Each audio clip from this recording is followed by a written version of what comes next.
السلام علیکم دوستو، بات کریں گے پاکستان کے جنوبی پنجاب کے شہر ملتان کے بارے میں۔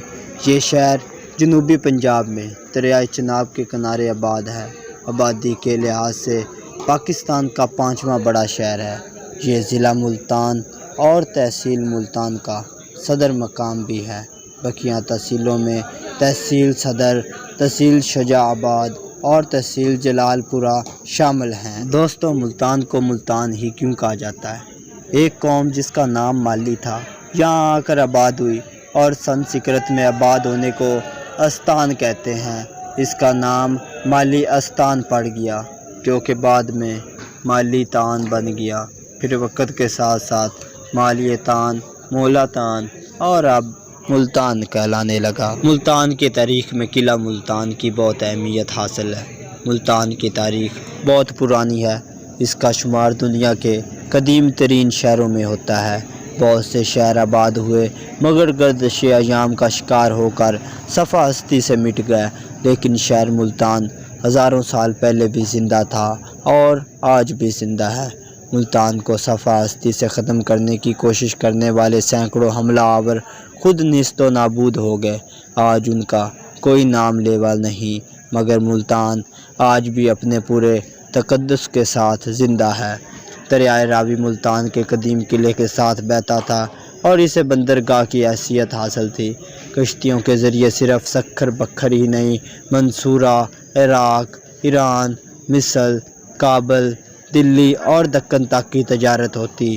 اس طرح ملتان کو دنیا بھر کے بہت بڑے علمی، تجارتی اور مذہبی مرکز کی حیثیت حاصل ہوتی، اور صرف ہندوستان ہی نہیں بلکہ پوری دنیا میں حضرت بہاؤالدین زکریا ملتانی رحمۃ اللہ علیہ کا نام اور پیغام پہنچا۔ آپ کے لاکھوں انسان حلقہ بگوش اسلام ہوئے۔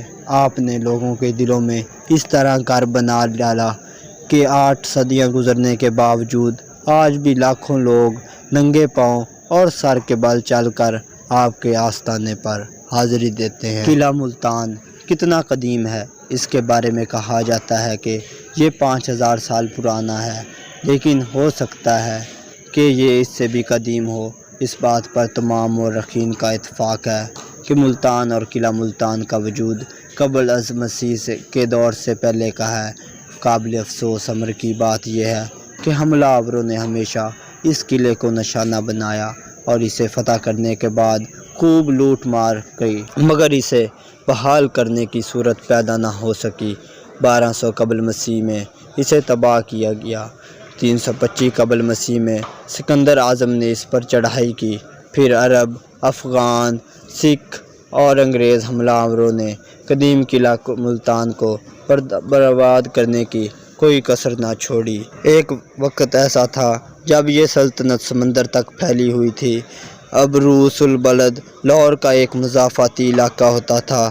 ساہیوال، پاک پتن، اکاڑا، میاں چنو، خانے وال، لودھراں، مظفرہ گڑھ اور بکھر جیسے تمام علاقے اس کا حصہ تھے، مگر یہ تاریخی شہر رفتہ رفتہ تقسیم ہو کر صرف 3 تحصیلوں پر محدود رہ گیا۔